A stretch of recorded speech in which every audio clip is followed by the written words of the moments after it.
हर भाषण में मुसलमान, रमशान, कब्रिस्तान, हिंदुस्तान, पाकिस्तान या मॉडल कोड कंडक्ट में नहीं आता। फासिस्ट डिक्टेटरशिप लागू करना चाहते हैं नरेंद्र मोदी जी। हिटलर भी चुनाव जीत के आए थे, मुसोलिनी भी चुनाव जीत के आए थे, नॉर्थ कोरिया के हमारे वो भी कहते हैं हमने चुनाव जीत के आता हूँ। इसी प्रकार के चुनाव यहाँ हो रहे हैं। किसी भी चुनाव में किसी राजनीतिक दल के 94% स्ट्राइक रेट अभी हमने तो देखी नहीं। ये कहाँ से हो गया? क्या ये उसकी नागरिकता का चयन हो रहा है या मतदाता की सूची बन रही है? जब हर साल माननीय चुनाव आयोग एक साल में 4 बार समरी रिवीजन करता है तो फिर एसआईआर की आवश्यकता क्या है? ईवीएम के आर्किटेक्चर की अब ट्रांसपेरेंट ऑडिट होना चाहिए, इसमें क्या आपत्ति है? कोई जवाब नहीं। बीजेपी नेताओं और कार्यकर्ताओं के कई राज्यों में वोट रखने और करने पर कोई जवाब नहीं। माननीय इसी संसद सदस्य, एक भूतपूर्व संसद सदस्य ने दिल्ली में भी वोट डाला और बिहार में वोट डाल दिया एक साल में, उस पर कोई जवाब नहीं। सीजेआई के चयन प्रक्रिया के बारे में कोई जवाब नहीं। इलेक्शन कमीशन के मेंबर्स की इम्यूनिटी के बिंदु पर कोई जवाब नहीं। सीसीटीवी फुटेज न देने के बहाना भी मना लिया, उस पर कोई जवाब नहीं।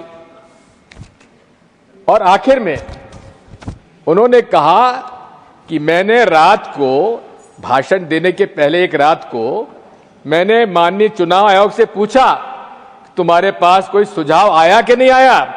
उन्होंने कहा कि 2014 से लेकर 2025 तक हमें न किसी पार्टी ने सुझाव दिया न कोई प्रस्ताव आया।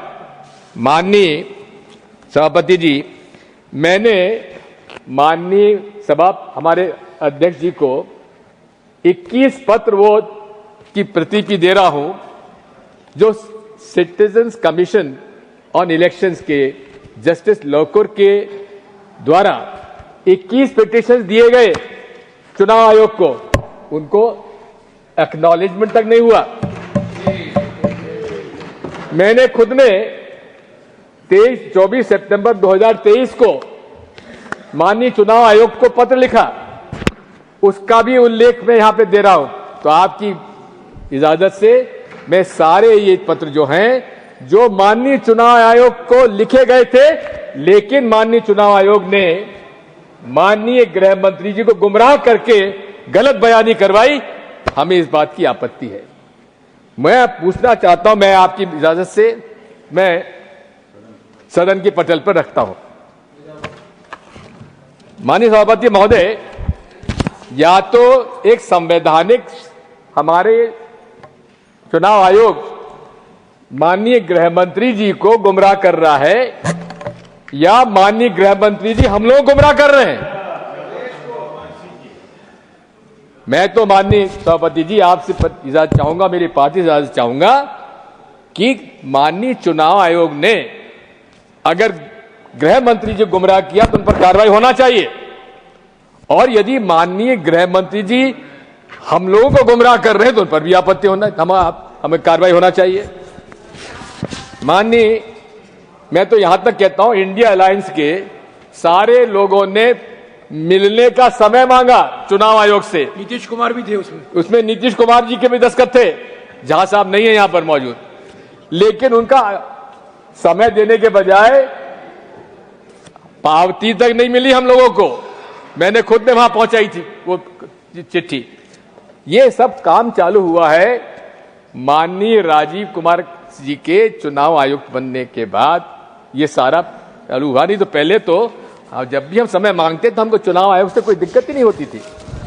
मैं आपसे निवेदन करना चाहता हूं कि ये चुनाव आयोग यही नहीं है, जैसा कि राहुल गांधी ने अपने भाषण में कहा था, इस देश में 2014 के बाद जितनी भी संवैधानिक हमारी संस्थाएं हैं उन पर एक निश्चित विचारधारा के लोगों को बिठाया जा रहा है, वो योग्य हो या अयोग्य हो, और उनको उनके माध्यम से वे यहां पर, मेरा यह आरोप है माननीय सभापति जी, फासिस्ट डिक्टेटरशिप लागू करना चाहते हैं नरेंद्र मोदी जी।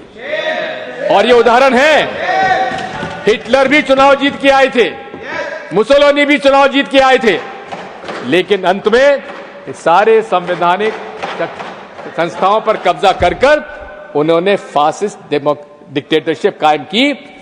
जो रास्ता आज हम देख रहे हैं भारत में, वही उसी तरफ इंगित करता है माननीय सभापति महोदय। आज रशिया भी कहता है, पुतिन भी कहते हैं कि मैं चुनाव जीत के आता हूं। नॉर्थ कोरिया के हमारे वो भी कहते हैं कि हमने चुनाव जीत के आता हूं। इसी प्रकार के चुनाव यहां हो रहे हैं सभापति जी। मुझे भी 50 साल हो गए राजनीति में। किसी भी चुनाव में किसी राजनीतिक दल के 94% स्ट्राइक रेट कभी हमने तो देखे नहीं। ये कहां से हो गया? अब वोटर लिस्ट के बारे में किसी भी सफल लोकतंत्री व्यवस्था के लिए, निष्पक्ष चुनाव होने के लिए फुल प्रूफ मतदाता सूची होना चाहिए। इसमें किसी को आपत्ति नहीं होना चाहिए। आर्टिकल 324 भी यही जवाबदारी इलेक्शन कमीशन को देता है कि चुनाव आयोग की जवाबदारी है कि हर नागरिक का वो वोट मतदाता सूची में शामिल करे। और यही होता है अभी तक। अभी तक तो बूथ लेवल ऑफिसर हमारे घर आता था, फॉर्म वो भरता था, हम नहीं भरते थे, और वही हमारे नाम जोड़ता था। अब ये एसआईआर कहां से आ गया? हमसे नागरिकता के प्रश्न पूछा जा रहा है। हमारे दादा बाप दादा का पूछा जा रहा है कि इनका मतदाता सूची में नाम था कि नहीं था। अरे कई हमारे ऐसे परिवार है जिन्होंने मैट्रिकुलेशन नहीं किया, ना उनके बाप ने किया ना दादा ने किया, उनसे मैट्रिकुलेशन का सर्टिफिकेट मांगा जा रहा है। क्या ये उसकी नागरिकता का चयन हो रहा है या मतदाता की सूची बन रही है? मैं आपसे अनुरोध करना चाहता हूं कि just 1 second, you refer to the name of a specific person who is not a member of this house. Okay, fine, Rajiv Kumar sir, पूर्व चुनाव आयोग, to your notice, that's all. इनके पहले के पूर्व के चुनाव आयोग एक्सेप्टेड सर। समरी रिवीजन का जो इशू है, ये भी मैं समझता हूं इसकी आवश्यकता नहीं है। जब हर साल माननीय चुनाव आयोग एक साल में 4 बार समरी रिवीजन करता है, तो फिर एसआईआर की आवश्यकता क्या है? मैं आपसे निवेदन करना चाहता हूं, अब ये एसआईआर का निर्णय भी किसने लिया ये भी मालूम नहीं है। इसके 2 आरटीआई लगे। आरटीआई एक्ट के अंतर्गत 30951, 30952। अंजलि भारद्वाज हमारा एक सिविल सोसाइटी एक्टिविस्ट है, उन्होंने आरटीआई लगाए। एक आरटीआई लगाया कि भाई 2025 का एसआईआर पूरे प्रांतों में करा जा रहा है, उसका कोई फाइल पर आदेश हुआ है कि नहीं हुआ है। लेकिन उसका जवाब क्या आया सीपीओ का, उनका जो अफसर होते हैं इलेक्शन कमीशन के, कि इस प्रकार का कोई हमारे पास फाइल पर आदेश नहीं है एसआईआर 2025 कराने का। फिर उनका दूसरा था, आपने बिहार में एसआईआर कराने का निर्णय जब लिया तो क्या उसमें आपने कोई इसमें आदेश किया है? फाइल पर कोई आदेश नहीं हुआ। मैं निवेदन करना चाहता हूं कि अब वोट चोरी की बात है, वोट चोरी की बात सामने है, चारों तरफ हमको देख ही रहे। कर्नाटक, हरियाणा, महाराष्ट्र में अनेक प्रमाण राहुल गांधी जी ने दिए। अब ये भी एक चिंता का विषय है कि एक व्यक्ति के 3-3, 4-4 जगह 25-25, 50-50 जगह नाम जुड़े हुए हैं। बड़ी आसानी से डी डुप्लीकेशन सॉफ्टवेयर के उपयोग से आप 1 मिनट में सारे नाम पता लगा ले। लेकिन जब ये बात सामने आई तो माननीय चुनाव आयोग को संज्ञान में लेने के बजाय उन्होंने डी डुप्लीकेशन सॉफ्टवेयर का उपयोग करना ही बंद कर दिया। आखिर ये पक्षपात नहीं तो और क्या है माननीय सभापति महोदय? मैं सुझाव देना चाहता हूं, अभी तो क्या है कि जिस दिन चुनाव की घोषणा हुई उसके बाद वोटर लिस्ट उम्मीदवार को दी जाती है, लेकिन प्रिसाइडिंग ऑफिसर को जिस दिन वोटिंग होता है उस दिन अलग लिस्ट दी जाती है, जिसको वोटर लिस्ट के अलग मिलती है। जबकि उसके बीच में उस पीरियड में डिलीशन और एडिशन का अधिकार क्यों आपने दिया हुआ है?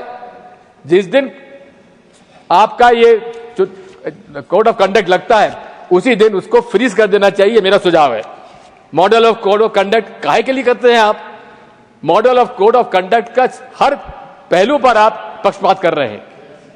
अब आप बताइए, नरेंद्र मोदी जी, उनका नाम तो मैं ले सकता हूं ना, प्रधानमंत्री जी, कर्नाटक में वोट का कहते हैं, कर्नाटक के मतदाता भाइयों और बहनों, बजरंगबली का नाम लो और भाजपा को बटन दबा दो। ये model of code of conduct में पूरी साहब आता है कि नहीं आता है, आप बताइए। दूसरा, हर भाषण में मुसलमान, शमशान, कब्रिस्तान, हिंदुस्तान, पाकिस्तान, क्या मॉडल ऑफ कोड कंडक्ट में नहीं आता? क्या सेक्शन 123, 125 रिप्रेजेंटेटिव पीपल एक्ट का उल्लंघन नहीं है? पुलवामा के शहीदों से, युवकों से वोट मांग रहे हैं राजस्थान में, और उनको नोटिस तक नहीं दिया गया। ये क्या पक्षपात नहीं है? अब पक्षपात दल बदल हुआ महाराष्ट्र में। सामान्य तौर पर जब भी पार्टी का विभाजन होता है तो उस पार्टी के सिंबल को फ्रीज कर दिया जाता है, लेकिन वहां पर शिवसेना का चुनाव चिन्ह शिंदे जी को दे दिया और एनसीपी का चुनाव चिन्ह अजीत पवार साहब को दे दिया। क्या ये पक्षपात नहीं है? आखिर ये अशोक लवासा ने एक डिसेंट नोट लगाया, उनके खिलाफ छापे पड़ गए, उनको इस्तीफा देना पड़ा। इसी प्रकार से जैसा पूर्व वक्ताओं ने कहा है, मेरा आपसे अनुरोध है कि ये डायरेक्ट कैश बेनिफिट ट्रांसफर की योजना के बारे में थोड़ा विचार करना चाहिए।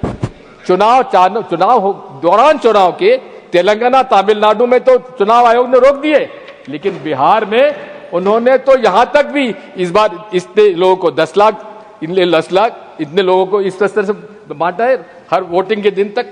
इसमें पूरा इस तरह से एंटी डिफेक्शन लॉ, अरे हमारे विधायकों को तोड़ तोड़कर उन्होंने सरकारें बना ली, एंटी डिफेक्शन लॉ लागू नहीं हुआ। मेरा सुझाव माननीय सभापति जी, जो पार्टी से डिफेक्ट करके जाता है उसको 6 साल तक के लिए चुनाव लड़ने से उसको रोका जाए। मैं रजिस्ट्रेशन ऑफ पॉलिटिकल पार्टीज की भी बात करता हूं। अनरिकॉग्नाइज्ड पार्टीज 2763 है। क्या मजाक बना रखा है? इसको कठोरता से काम करना चाहिए, इसको नई रेजिग्नेशन का।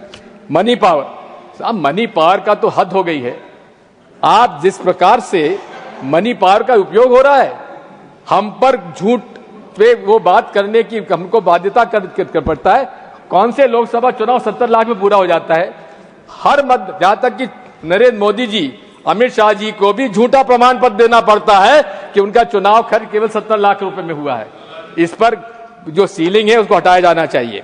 मैं तो ये भी कहता हूं कि इस पर सुपर रिच पर टैक्स लगाए जाने की आवश्यकता है और नेशनल इलेक्शन फंड की जरूरत है, जिसका कि बंटवारा जितना परसेंटेज ऑफ वोट जिसके पास आया उसके हिसाब से वितरण कर दिया जाना चाहिए।